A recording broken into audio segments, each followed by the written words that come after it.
Welcome back to the Fourth Way Podcast. Today we are continuing our series on nonviolent action by looking at nonviolent actions in World War II. I'm particularly excited about this episode for a few reasons. First of all, World War II is often the war used to justify the necessity of violence in the world. You know, if you ever try to bring up the idea of pacifism or nonviolence, people are always going to be like, well, what about World War II? You just let all the Jews die? Like you're okay with holocausts? So in everybody's minds, World War II absolutely justifies the use of violence. But in reality, there's so much misconception about World War II. To begin with, this concept of World War II as this wonderful altruistic endeavor really imports the Holocaust as a reason for going into war. It's anachronistic. It's taking this cause that we now know, right, saving the Jews, and it imports that as a rationale for people back in the day, when by and large it wasn't a reason that people were going to war and fighting. And part of that is because a lot of people just didn't know what was going on or the extent to which it was occurring. And I'm sure part of it is because people didn't really care all that much. They might have cared if they knew to the extent that it was. But I mean, we're coming out of a time in the United States when we were pretty big on eugenics. I mean, what was it, like 1929? You have the Buck versus Bell case when we're forcefully sterilizing people, and there's all kinds of eugenic stuff going on in the U.S. prior to the Nazis, and the Nazis used a bunch of our stuff that we were doing here as kind of a playbook for what they did. Now, they might have amped that up a bit and gone to much worse extremes, but to an extent, I don't know how big of a problem we had with certain forms of eugenics. And if you want to push back on that and say, well, no, we knew what was going on and that's why we got in, that's why we got into World War II, then you're going to have to explain why we turned away plenty of Jewish refugees. I mean, that either indicates that we were ignorant to what was going on and makes my point, or it shows our complicity with the Holocaust and makes an even stronger point for me that I don't think you want to make. I think you'd rather agree with me that we were largely ignorant to what was going on in World War II. But even beyond this, even beyond being anachronistic and importing the Holocaust as a rationale for the war, which I don't think it was, beyond that, using World War II as a standard for a moral war also shows the ignorance of what that war actually entailed. It ignores the targeting of civilian centers, the firebombing, which was worse than the nuclear bombs, but then, of course, we do have the nuclear bombs. We have starvation blockades, and I mean, the list just goes on. World War II was an atrocity on all sides. So one reason I'm going to enjoy this episode is because I think it's going to help to show an alternative narrative to this concept that death, destruction, and physical power are the ways to peace and victory. I think that this is going to kind of dismantle that a bit. The second reason I'm looking forward to this episode is because there's just so much here in terms of nonviolence, and it's so powerful.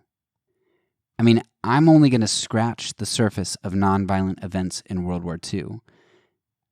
And of the events that I scratch from the whole pile of events, I'm only going to scratch the surface of those particular events in this episode. But what I think you're going to see in this is the power of nonviolence. Because, you know, a lot of times what people are going to say is that, oh, if nonviolence worked, it was a fluke. So say someone like Gandhi's nonviolent movement. That worked because the sun was setting on the British Empire and, you know, they were overextended at this point, and the world's favor on empires and colonialism was kind of fading.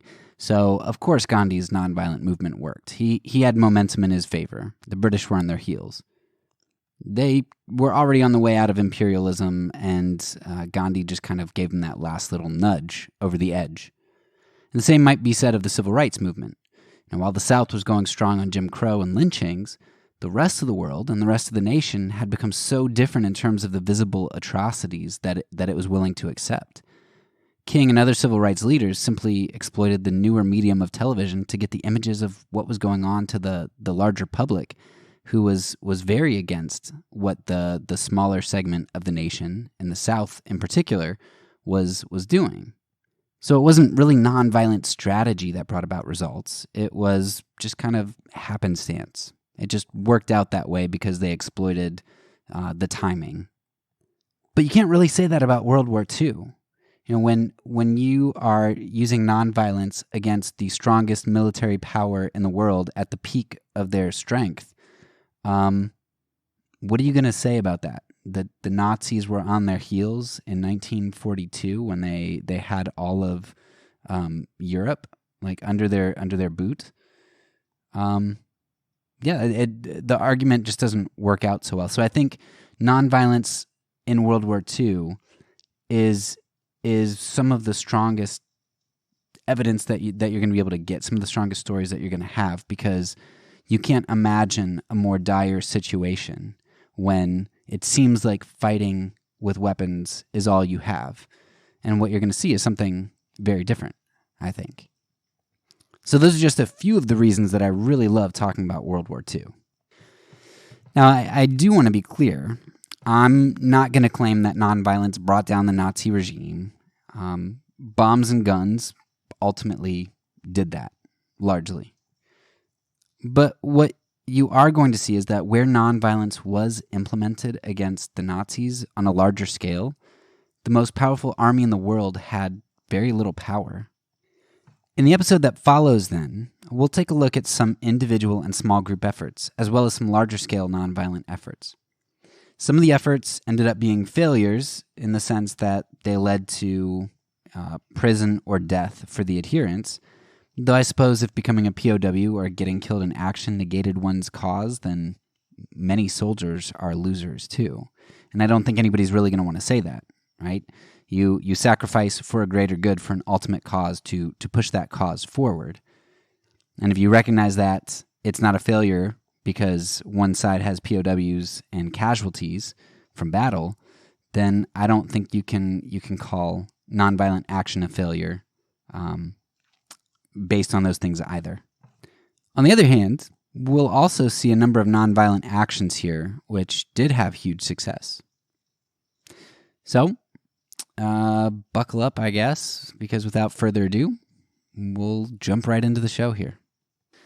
We'll start with probably a not very well-known event, though if you listen to Season 1, I forget which episode, maybe 4, but we did mention this individual's name. So we're going to start with an individual whose name is Sophie Scholl.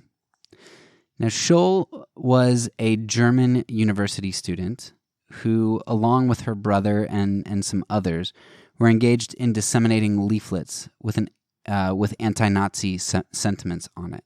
They were part of, I believe, they were called the White Rose group, and there were different cells all over the country. While distributing one of their anti-Nazi leaflets, Sophie and her brother were caught. They were later tried and convicted, I guess of treason probably, and then they were executed by guillotine. Now, as far as the known impact of their actions, there isn't really anything that we have directly in terms of what occurred at the moment, like from their direct contact with other people. We don't know if any or many students were persuaded, and we don't know what actions may have resulted from their lives, from their actions. However, even assuming that no great things came of their actions, Sophie recognized something profound, something which was discussed in the Gandhi episode when we talked about Solzhenitsyn's Live Not by Lies, where he discusses the importance of exposing lies, of bearing the truth, and how that undermines a system. Because you're like, why would Sophie, a young teenage girl who probably is zero threat to the Nazi government, I mean, what, she's handing out pamphlets and you know that she's nonviolent, so she's not going to try to kill or sabotage the Nazis. Like, she's not going to cut their brakes so a truck full of Nazis dies. Like, she's nonviolent. Like, what's she going to do? But she was executed via guillotine because the Nazis, just like all dictators and those in the political sphere, recognize that facades and lies are what prop up violence and evil and power. So here's what Sophie said. Quote, "Somebody, after all, had to make a start. What we wrote and said is also believed by many others. They just don't dare express themselves as we did." End quote. So like Solzhenitsyn and Havel recognized in their works, again, which we discussed in the Gandhi episode, the exposing of lies is vital to stripping dictators of their power. Why would a few teenagers be executed for distributing some pamphlets? Because when truth is revealed and lies are exposed, it threatens power. A young teenage girl realized that in Nazi Germany, but most of us don't get that today. Sophie recognized the power of courageous action and the importance of a willingness to be the first and among the few to stand up to evil. She recognized the power that had. And she went to her execution bravely, and she's quoted as saying the following on her way right before her execution. Quote, "Such a fine, sunny day, and I have to go. What does my death matter if through us thousands of people are awakened and stirred to action?" End quote. She died without regrets. She knew that her life up to this point may have been meaningless, handing out a bunch of pamphlets, but she recognized that her execution wasn't exposing of evil. It was a revealing of the truth, of where evil lay and where true power lay, because she could make the decision to do right, a decision many Germans weren't doing at that time, to stand up for their neighbors. She was choosing rightly, and that was true, and that was beautiful. Now, certainly we could dismiss Sophie's actions as meaningless and her death as a waste. If we measure any soldier's or dissident's life by direct impact, most are in vain, aren't they? I mean, even like we were talking about soldiers and POWs and casualties, most of the death and destruction is vanity in terms of direct impact. However, even Sophie's seemingly meaningless act didn't go unnoticed through history. Now, here's a quote from the Wikipedia page on her and her legacy in Germany. Quote, "In 2003, Germans were invited by television broadcaster ZDF to participate in a show, Our Best, a nationwide competition to choose the top 10 most important Germans of all time. Voters under the age of 40 helped Scholl and her brother Hans to finish in 4th place above Bach, Goethe, Gutenberg, Bismarck, Willy Brandt, and Albert Einstein. If the votes of young viewers alone had been counted, Sophie and Hans Scholl would have been ranked first. Several years earlier, readers of Brigitte, a German magazine for women, voted Scholl the greatest woman of the 20th century." End quote. Now, obviously, I don't think that her being recognized, her legacy being recognized, validates what she did. That's not what gives her act meaning. But it is, I think, naive to think that what she did was a waste. Even if some people are only able to recognize that in retrospect because her story was preserved, we recognize that speaking truth to violence is a characteristic that we all want, and something that we hope is true in our society, that if there's a tyrant, if there are nationalists, fascists, whatever it may be, if our neighbors start to get taken, we want the courage to speak truth to power, even if that costs us our lives.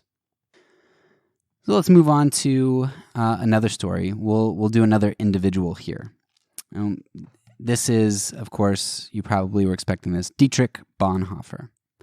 Now, I'm not going to spend a ton of time on Bonhoeffer here because I have 2 episodes dedicated to him in Season 2, our season on consequentialism.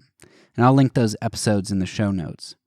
But Bonhoeffer is one of the few strong voices among German Christians who pushed back against the Nazi Party. He taught nonviolence to his students, and while a lot of people today assume that he threw off nonviolence for something they consider more realistic, I think that's a big assumption. And part of that, there are lots of reasons that people think that he ended up embracing violence. And one is because of Metaxas's work, which is, from the Germans with whom I've spoken, is his work is garbage on Bonhoeffer, and a lot of works kind of take liberties in the facts here. So I really do encourage you to go back and listen to the episodes on Bonhoeffer from season 2, and take a listen to an alternative perspective, which might also be on the opposite side, and maybe the truth lies somewhere more in the middle. But the story is a lot more complex than everybody thinking that, well, Bonhoeffer was a pacifist, and then one day he woke up and realized that he needed to kill some people, because sometimes you just have to do that. That's, in my opinion, not how it went down. So in season 2, we do discuss the evidence for Bonhoeffer's maintained nonviolent position, and maybe the implications of, if he did change over, does that mean that he was willing to compromise with evil, and so his decision still wasn't right? Like, was he just willing to do a bad thing because he felt like he had to, but that he didn't think it was justified? Or did he really change his whole philosophy, his whole theology? Now, regardless of if Bonhoeffer did maintain his ideological position, we do know that he did use nonviolent tactics to help rescue some Jews. He infiltrated the Abwehr, which is, I guess, the CIA or NSA, I don't know, of Nazi Germany, and he used his position to sneak some Jews out of the country. And he did teach nonviolence to his students. Bonhoeffer was later captured and executed. Now, some say that he was executed for a conspiracy to kill Hitler, though his arrest record and the timing of his imprisonment don't really line up with that. Today, Bonhoeffer's work is very influential worldwide. He's best known for his book, Life Together. And any of the completed works that we have are written from Bonhoeffer's nonviolent stage, if you think that he ever changed stages. So that's Bonhoeffer and Scholl, two individuals. Both ended up being executed in the end for their actions. Bonhoeffer had to argue for his subversive actions in regard to sneaking out Jews, and Scholl in regard to her distribution of anti-Nazi propaganda. And interestingly, both of those individuals were German citizens who worked to resist nonviolently from within Germany. So we're going to kind of switch from individual Germans to now group Germans. And then after this next one, we'll switch to just groups outside of Germany. So for number 3, and I know that I'm going to say lots of words wrong in this podcast, so if you're German, I'm sorry, but the Rosenstrasse protests. In 1943, hundreds to thousands of Jewish men were rounded up to be deported to death camps. And I believe this was inside Berlin specifically. Now, thousands of women, wives and fiancés who were non-Jewish, protested even in bitter weather and even through an air raid. They protested for 7 days. And eventually, the Nazi leadership released the prisoners back to their loved ones. They ended up saving their Jewish husbands and fiancés. Now, the amazing thing about this story to me is that we're talking about 1943, when Germany was in its prime, or had at least just peaked. This isn't retreat mode here. This isn't 1944 Battle of the Bulge, right? This is, at least a good 6 months before D-Day, even. So we're talking about Germany's prime, or Germany had at least just peaked. So Germany, at the height of its power and momentum, put one of the major part of its plans to kill Jews on hold for maybe like 2,000 women who were coming out in the streets and just refusing to move. That's pretty amazing to me.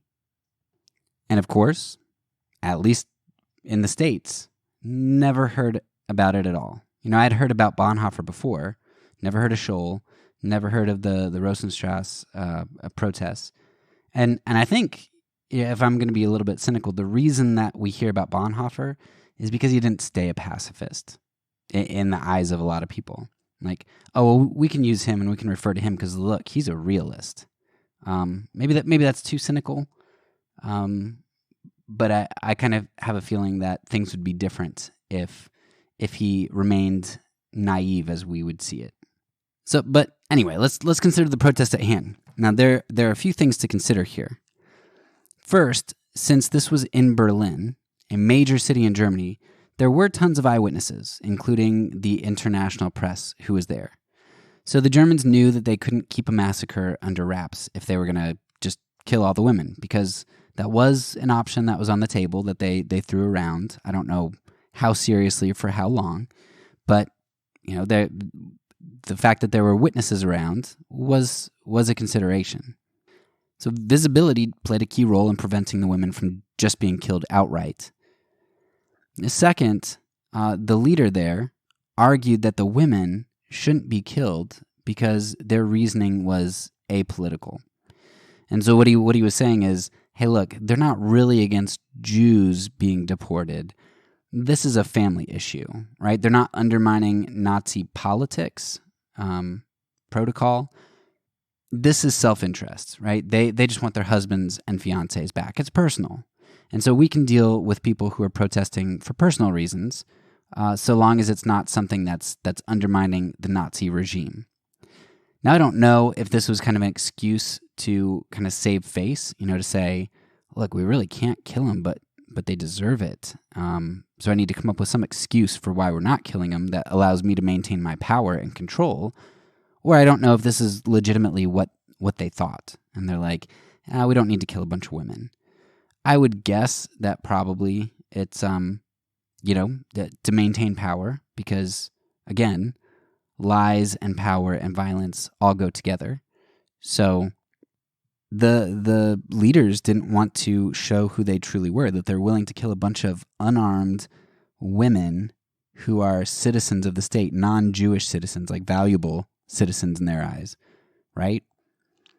You have to maintain this lie that we are without reproach, that we are above, that we have these high standards and high values. And so I think that was probably something that they made up, that, oh, well, these women, they have personal reasons. It's not political. It's apolitical. It's not against the Nazi regime. It's just for their personal interest.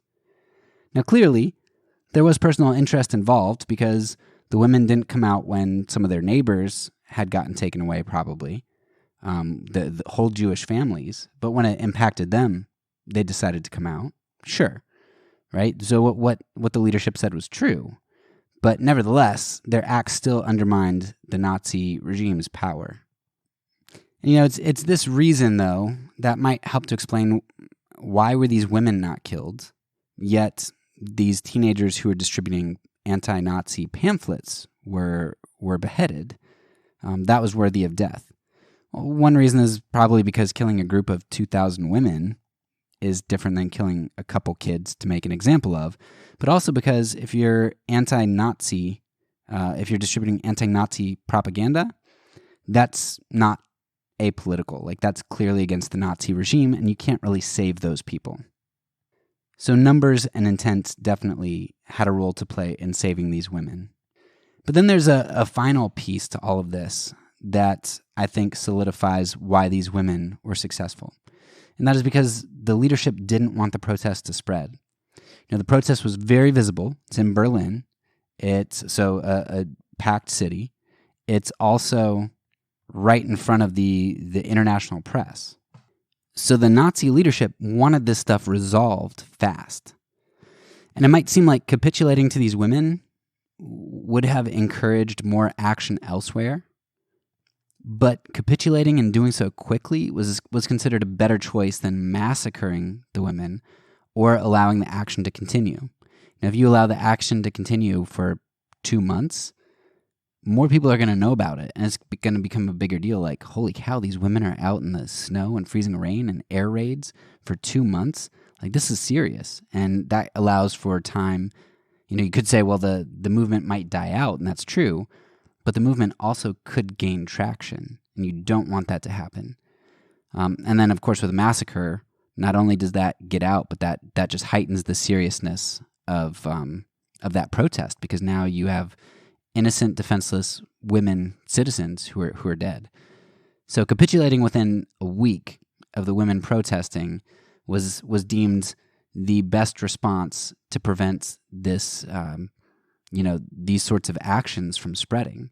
You make it less likely to get known, the quicker you get it resolved, and the less serious you take it. Not shooting people, just get it over with. So there are definitely many factors that went into this protest being successful. Numbers, motivation, visibility. However, it does bring into question what may have happened if there were more of these types of protests where significant groups came out. Like Scholl said, and as the Nazi leadership acknowledged in this instance, and as Solzhenitsyn and Havel wrote from their experiences in the USSR, truth exposes lies, and such things can spread like wildfire. Those who embrace nonviolence, they know the power of truth, while those who seek the power and allure of violence and force, they continue to wage futile battles that kill and destroy, cyclically, all throughout history. Okay, that wraps it up for our exploration of Germany. We've talked about some individual and some group protests, acts. Now we're going to move on to some larger group actions across Europe. Let's talk about Bulgaria. The story of Bulgaria's resistance is probably one of my favorites because it hits on so many aspects of what we've been talking about throughout this series, but also just throughout this podcast in general. First, it highlights the effectiveness of non-resistance. Depending on how you look at the statistics, Bulgaria's Jewish population was one of the only Nazi-allied or Nazi-occupied countries that had its Jewish population grow from the beginning to end of World War II. At the least, its Jewish population did not decrease due to the Nazi culling. They began with 50,000 Jews, and they ended with approximately the same number. I've seen some people post like 52,000 they ended with. But no matter how you look at it, right, they didn't lose their Jewish population, any of them. Second, the Bulgarian resistance shows how the truth is vital, and we've tried to hammer this home over and over and over again, that truth is vital, and power and violence rely on facade.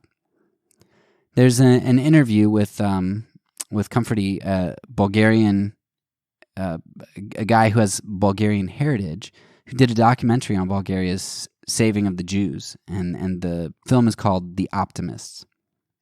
Here's a quote from an interview he did that I thought was really pertinent here. Quote, "Why was Bulgaria, a nation whose population was a tenth the size of Germany's, able to resist the racist ideology that captivated much of Europe in the first half of the 20th century? Comforty said that after millennia of peaceful coexistence with Jews and 500 years of oppression by Turks, Bulgarians just weren't buying the hate Hitler was selling. It's really hard for somebody to come in from the outside with Nazi theory and try to impose it on them," said Comforty. End quote. And how did Bulgarians speak this truth? Well, when the Nazis planned to take away their Jewish neighbors, the Bulgarian bakers hid Jews in their ovens, priests forged baptismal certificates, and religious leaders stood in front of transport trains preventing their movement out of Bulgaria at the risk of their own lives. Those with religious and social power stood up to evil, and they exposed it.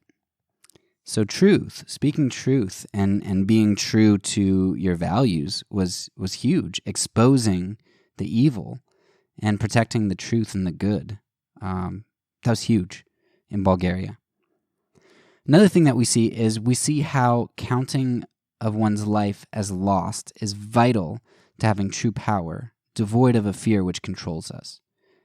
There's a quote from one of the religious leaders that is just so powerful here. Here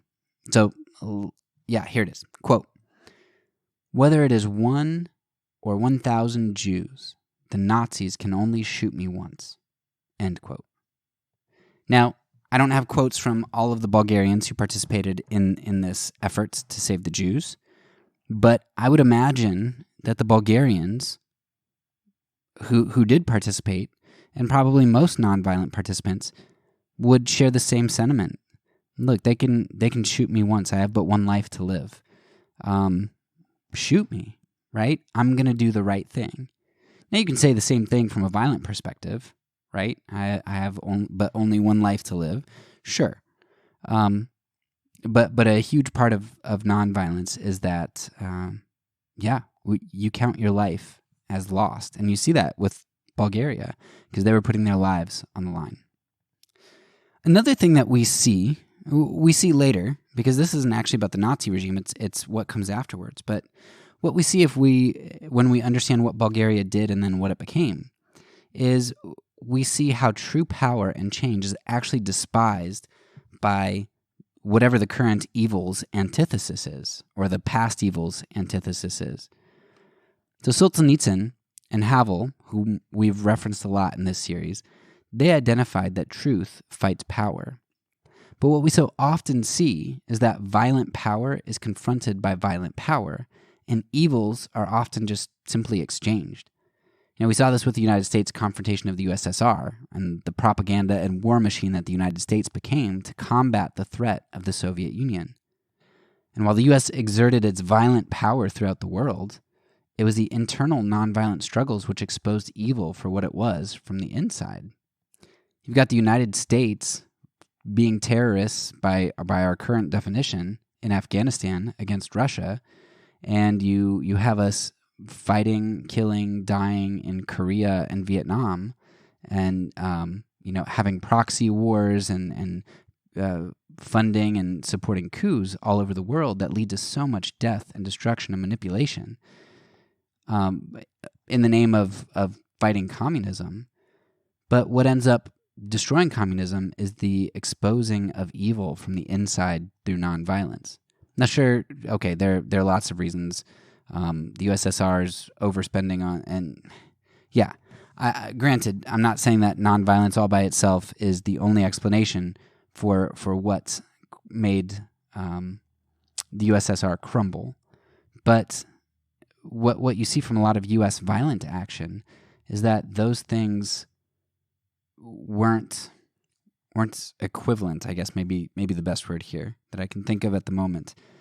We took lots of lives, lots and lots and lots and lots of lives. We lost a bunch of lives, spent a bunch of money, caused the other side to spend a bunch of money, and we didn't really gain anything from that in terms of long-term peace. And in the meantime, look at the type of nation that the U.S. shaped itself to be. The U.S.'s military and propaganda endeavors have exacerbated a divided culture. It's created a mythology around its benevolence and religion, and it's destroyed the lives of so many in the world through war and exploitation. In the story of Bulgaria, we get a glimpse of how violent power, which usurps violent power and calls itself a good, hey, we need to overthrow the Nazis, so our power is good. Right? What we see in the Bulgaria story is how a violent power which calls itself good in terms of trying to fight this other thing that is clearly evil is itself often averse to truth, just like the United States is averse to truth when it fights the USSR and creates its own evil and propaganda. So upon learning the story of the Bulgarian Jews, one of the first things I asked myself was, why is such an incredible story hidden? Like, why did I never hear of this before? That Bulgaria basically saved all of its Jews. Why didn't I hear that before? How did I not know about this? How do other people not know about this? Now listen to this quote from an article linked that I'm going to link in the show notes. Just listen and think about what we've been talking about. Quote, in his book, Beyond Hitler's Grasp, Michael Bar-Zohar states that for years, Bulgaria's communist regime had tried to suppress the real story about this rescue for a very simple reason. The Bulgarian rescue had been carried out mostly by communism's three worst enemies, the church, the royal court, and the pro-fascist politicians. The communist regime couldn't admit that because it contradicted its basic beliefs. End quote. So communism's usurpation of the Nazis meant that its power had to ride a wave of generalizations and caricatures about groups that it needed to dehumanize and villainize. They couldn't let it be known that the enemy could do such courageous and meaningful acts. It couldn't let it be known that the church was a huge participant in defeating evil, because not only then would the church get credit for something that this new power wanted and needed, but it would undermine the caricature and dehumanization that the new regime had for these other powers with which it was in competition. As I've mentioned many times in this series, history is framed, and it's often framed by the victors who use violent power to achieve that victory. The truth about nonviolent action, especially actions done by those deemed enemies of the current regime, can't make it to a prominent position in the history of our textbooks. Such a thing would not only humanize our enemies, but it would also demystify the mythologies we create around the heroism of our violent actions in battle. And it would lessen the sacrifices of those who died in battle because it would expose those sacrifices for what they really were. Fighting evil with an alternative evil that seeks to destroy and wrest power from the enemy, not for good, but for self. Not for truth, but for facade that garners power. Americans, especially my group, the conservative Christian Americans, are extremely fearful of having America demythologized. Demythologizing America is actually the act that has the greatest potential to do me harm in my life, as we've experienced a number of threats from supporters and churches in regard to our expression of such ideas. It's not our theological ideas which garner hatred. It's usually political or national concepts that we talk about. We don't want to bow to the King of Peace in Salem. We want to reign in our own Olympus. Now, if you're not an American, you might think that I'm exaggerating here, but I assure you, I am not exaggerating. We here in the States have bought into this national mythology, and Christians, perhaps more than any other group, worship it. The black community has seen through that for a long time because, they were oppressed and they saw who we really were as a nation. But you also get people like Niebuhr. Niebuhr saw it, and he wrote some scathing pieces a long time ago, like in the 70s, about the prayer breakfasts and just the conniving and courting that went on with the religious community at the White House. So this is something that's not new. This Niebuhr's article, I think that sticks out here is something to the extent of like court prophets and wilderness prophets, right? And talking about how the court prophets, the ones who are in power and prominence and kiss the butts of current political leaders, they are generally the false prophets. I mean, just take a look at President Trump's spiritual advisors and the crazy things that they're doing and the hoops that they're jumping through to try to stick to the Bible and cover their idolatry, their political idolatry and such. I mean, it's just gross. It's crazy. And of course, that happens on all sides. People use religion, and religious people don't want to see it if it gains them power. Bonhoeffer knows a little bit about that because he fought a church that was licking Hitler's boots, for the whole time, and he pushed back against that hard. But here in the States, there are a lot of people doing the exact same thing that the church was doing in Germany and worshiping political power and twisting the Bible to make that happen. And I think I can provide a more tangible example of how our nation is mythologized here. So at this point, it's been abstract, but let me kind of make it a little bit more tangible, factual, whatever. So in the Capitol building, there's a painting in the dome, and I didn't believe this when I saw it. I was like, no, this is a little weird. This is too crazy.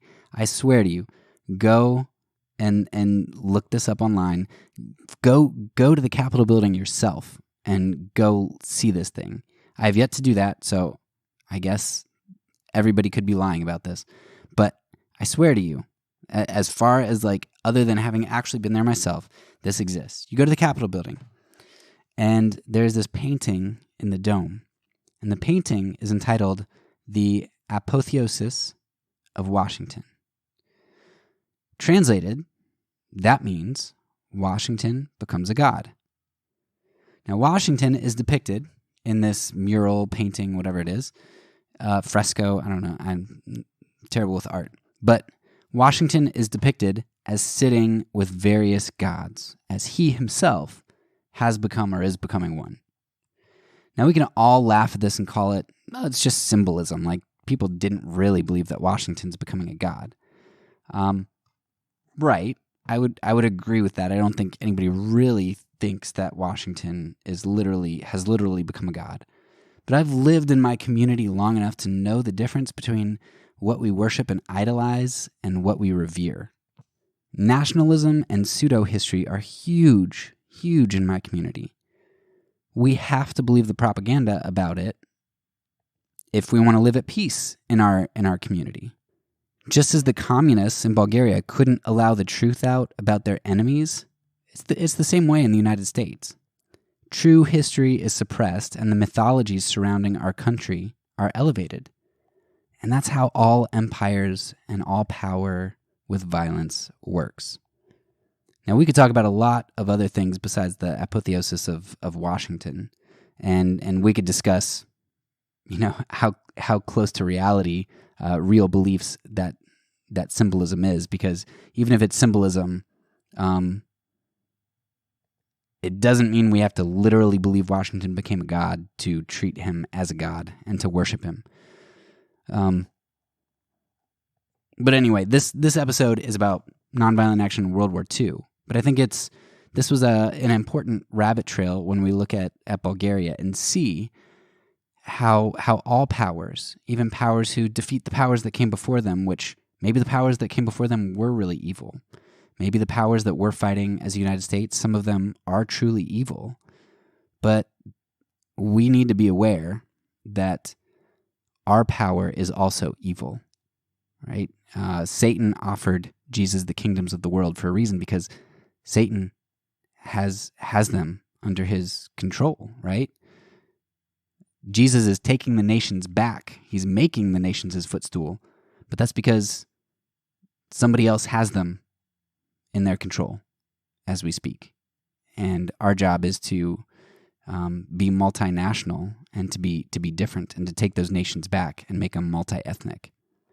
If you only get one thing out of this, even though it's not really about the nonviolent action, I think this truth that we just talked about will open up your understanding of how the world works and functions and how we go about fighting it. So, but we have an episode to finish, so let's continue. Number 5, Denmark. From my understanding of the nonviolent acts in Denmark and Bulgaria, these acts weren't really immediately coordinated. It seemed like there were significant groups of the population who had similar values and implemented things individually or as small groups, kind of on the fly. Denmark, like Bulgaria, was able to save a large portion of its Jewish population, around 90%, it's estimated. The main element of success came from the fact that a German delegate actually tipped off the citizens of Denmark to the German plan of deportation, and that allowed the citizens to quickly spring into action. So it's impressive that they were able to do such a thing on relatively short notice and without central planning. Basically, some non-resistance individuals got the word. They started going through the phone book, calling everyone with Jewish-sounding names, and telling them to get out. Some citizens hid Jews while others helped them to escape. Not everyone was altruistic, of course, and there were some fishermen who took advantage of the situation by charging exorbitant fees to carry Jews across to Sweden to escape. But they're still putting their lives at great risk. Now, obviously, I don't think that ideologically these people were nonviolent because they loved their enemies, right? But nevertheless, their nonviolent action put a lot of lives at risk, and they saved a lot of people at risk to their own lives. So I'll throw it in here. It's not ideologically what we're talking about per se, but it is nonviolent action. So I'm putting it in there that it worked against the Nazis to save 90% of Jews. Norway. Next one, Norway.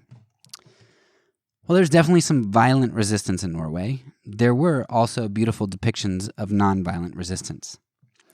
Norway had an underground press, which kept the people informed. They also had demonstrations and protests in which most of the country participated. And of course, there's the famous teacher strike, where 250,000 parents wrote protest letters for new curriculum with their full names written. That's a very courageous thing to do. And more than 10,000 teachers refused to teach the curriculum that the Nazis implemented.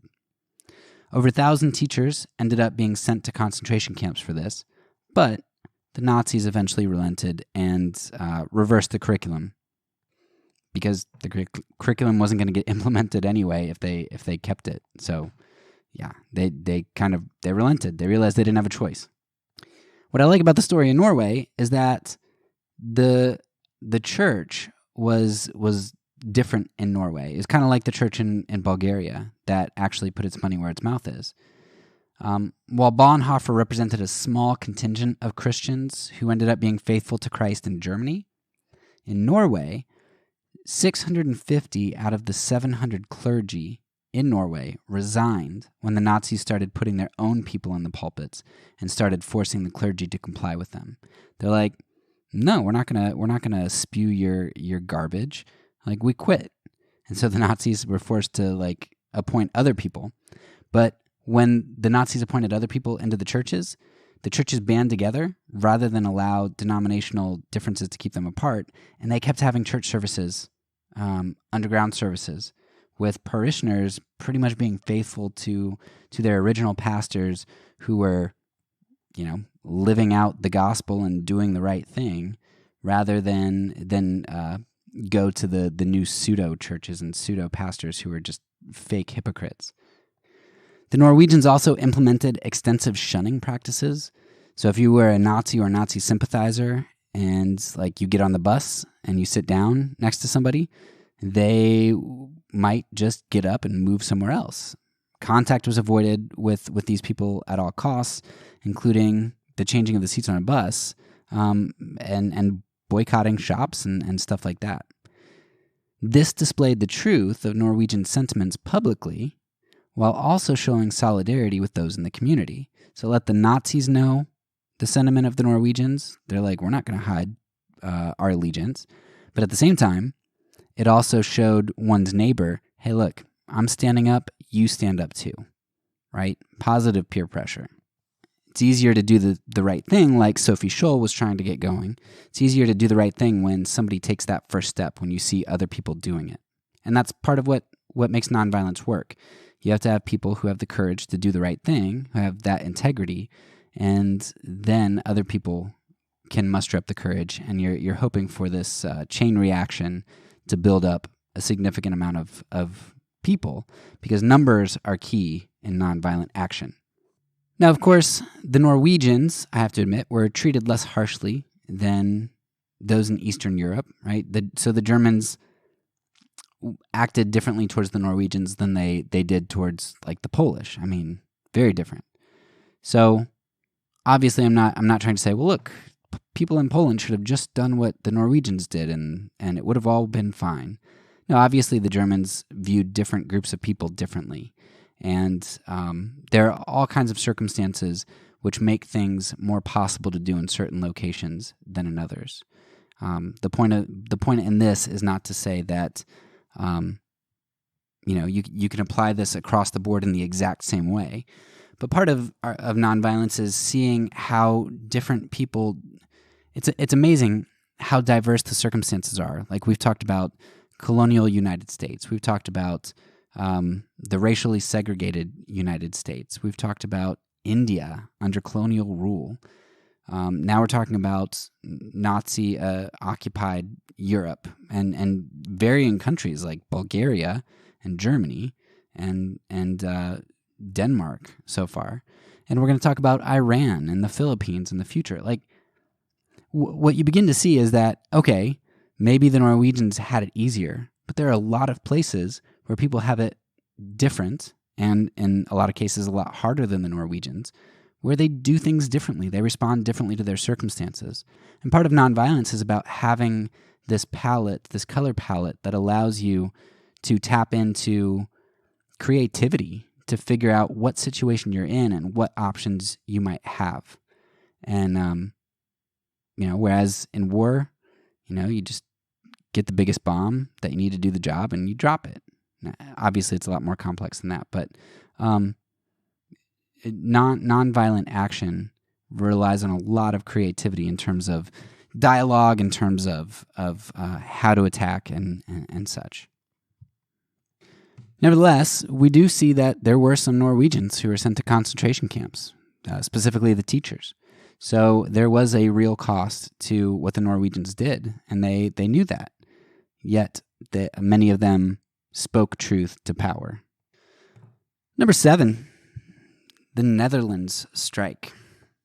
So the Netherlands is perhaps most famous for people like Anne Frank and Corrie ten Boom.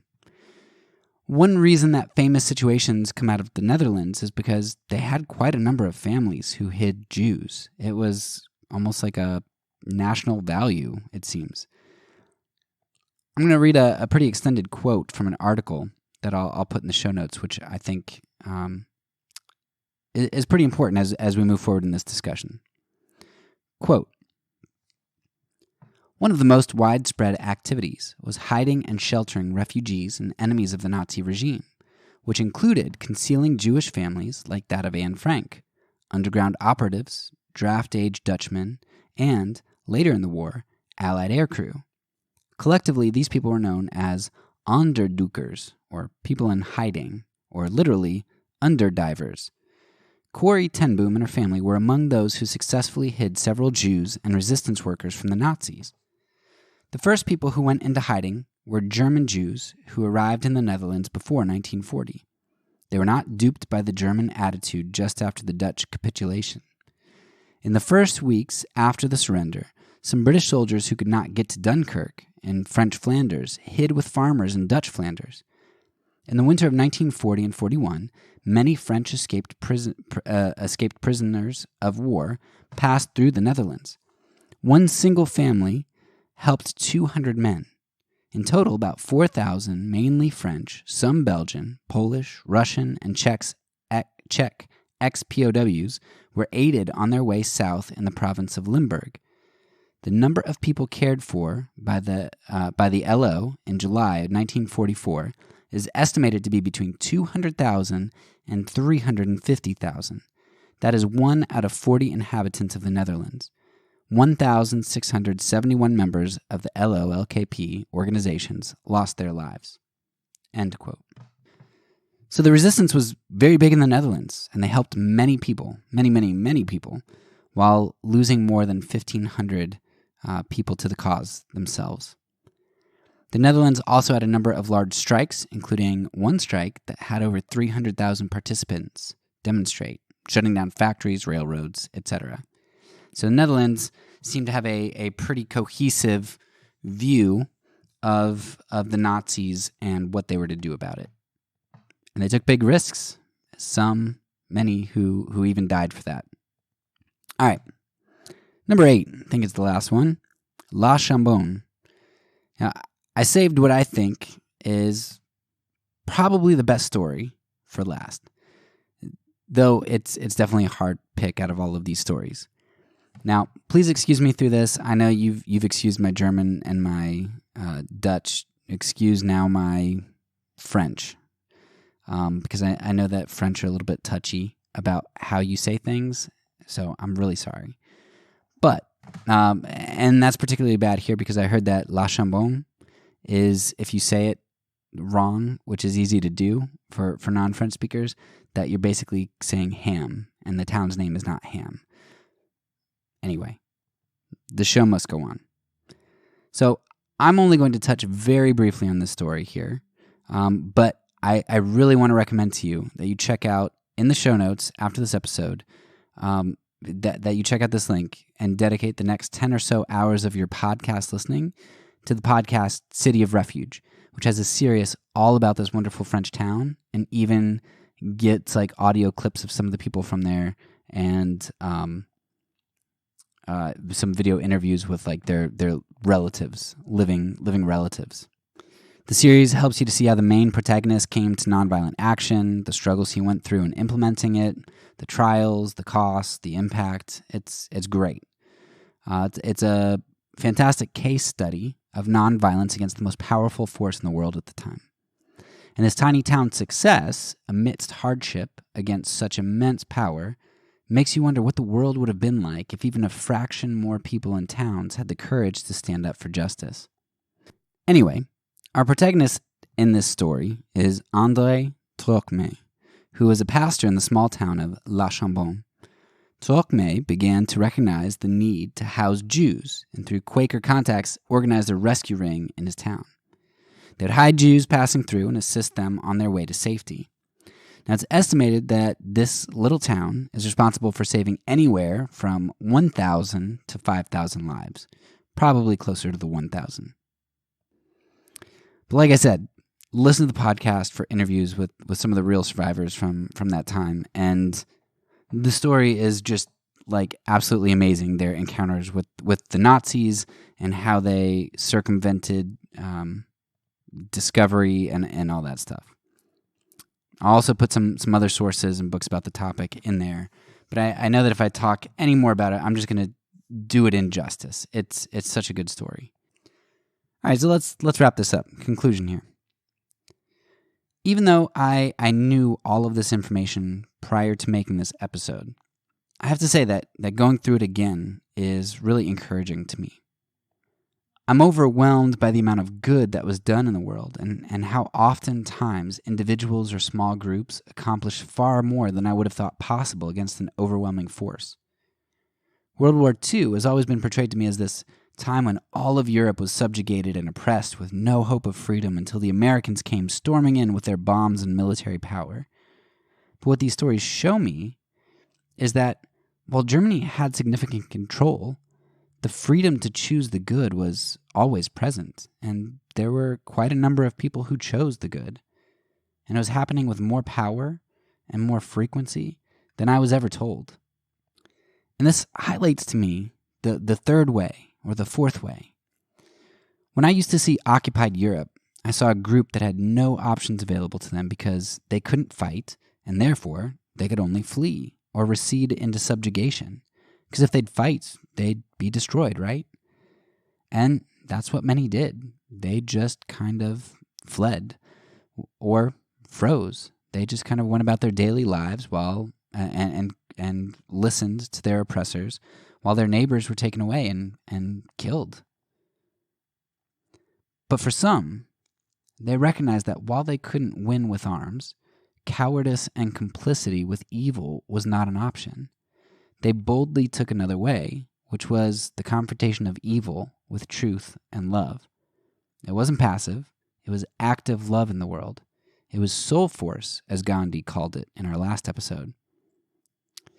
Unlike the bombs and bullets that destroyed tens of millions of lives, including millions upon millions of innocent ones, and only led to freedom after years and years of fighting, many Europeans were doing active good without harm day in and day out while the violent powers raged around them. Now, one might argue that ultimate liberation came because of those bullets and bombs. That is true, but at what cost? At the cost of 70 million dead.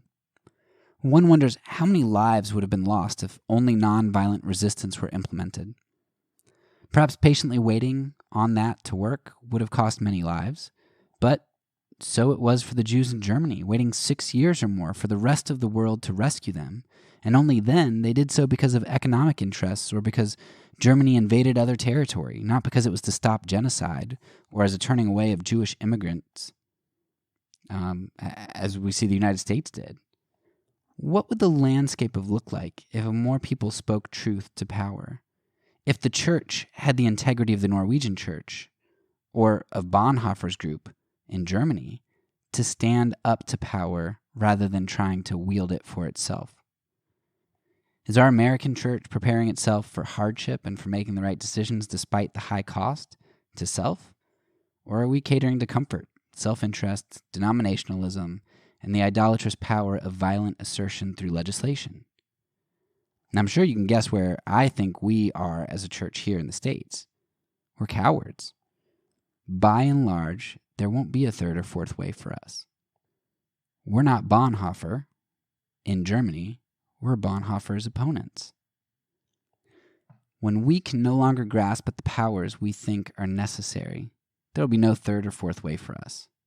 The majority will slink back in resignation and allow the oppressed to bear their crosses, while the majority shuns their own cross as foolish weakness and not power. We saw it in the days of slavery. We saw it in the days of Jim Crow. We're seeing it as we face immigrant crises and as we extend empire and death across the world. We're seeing it in Yemen right now as 100,000 kids are on their way to starvation as we wage a proxy war there. We like crosses on the backs of our Savior and the backs of those we need to oppress so that our lives are comfortable. Now, it might be true that the fourth way does have consequences. It probably will cost us something. But if we already count our lives as lost, what does it gain us if we get the world but lose our soul? Counting our lives as lost means that we preserve our soul and count the world as lost. Not in some dispensationalist way like the world's going to hell in a handbasket, but that the soul is needed for the body. I think maybe the best way to put this is to just have a quote from the letter to Diognetus. And at the end of it, there's this beautiful section where the author talks about the soul and the flesh. Listen to it. Quote, "To put it simply, what the soul is in the body, that Christians are in the world. The flesh hates the soul and treats it as an enemy, even though it has suffered no wrong, because it is prevented from enjoying its pleasures. So too the world hates Christians, even though it suffers no wrong at their hands, because they range themselves against its pleasures. The soul loves the flesh that hates it, and its members. In the same way, Christians love those who hate them. The soul, when faring badly as to food and drink, grows better. So too, Christians, when punished, day by day, increase more and more. It is to no less a post than this that God has ordered them, and they must not try to evade it." End quote. I think that's a beautiful summation here. The body, with all of its desires and impulses, rages against the soul. It rages against the spiritual. And the soul needs to be disciplined, because in its discipline and in the soul achieving what is good, you get the ultimate achievement of good for the body as well. The soul doesn't hate the body back for its impulses and desires. It loves the body so much that it's willing to suffer for it. And that, as the author of the letter shows us, is the Christian's role in the world. It is our role to speak truth to power, even if our body, the world, the flesh, whatever it is in the particular circumstance you're thinking of, it's our duty to suffer and to bear up the integrity of the soul, because we are the soul of the world. And it's in our bearing up under suffering, not the evading of it, but our bearing up under it, that we do our body, we do the world good. We know truth, we know true value, and we know where ultimate power is. And I think you've seen a number of glimpses of that today. That's all for now. So peace, and because I'm a pacifist, when I say it, I mean it.